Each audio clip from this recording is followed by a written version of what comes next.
Raja Saab unit అయితే ఒక press meet organise చేసింది.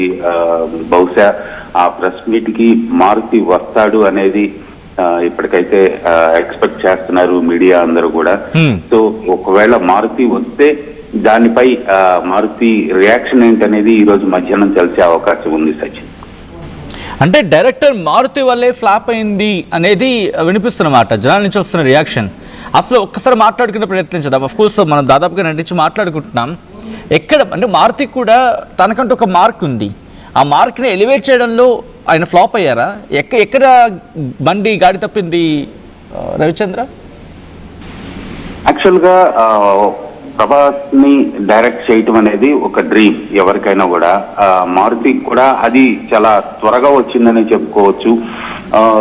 తను గతంలో తీసిన సినిమాలు కావచ్చు, తనకి ఏ జోనర్ లో ఎలాంటి కథలతోటి ఎలాంటి అంశాలతోటి తను మూవీస్ తీశాడో, తను ప్రేక్షకుల్ని అలరించాడో మారుతి, అలాగే కామెడీ ఎక్స్పెక్ట్ చేశారు. ప్రభాస్ తో కూడా కామెడీ చేయిస్తాడు అని ప్రేక్షకులందరూ అనుకున్నారు. ప్రభాస్ కూడా ఈ వైలెంట్ యాక్షన్ మూవీస్ చేసిన తర్వాత మరలా తను కామెడీ జోనర్ లో ఒక సినిమా చేయాలనే ఉద్దేశంతో మారుతి తోటి సినిమా చేయడానికి తను అంగీకరించడం జరిగింది.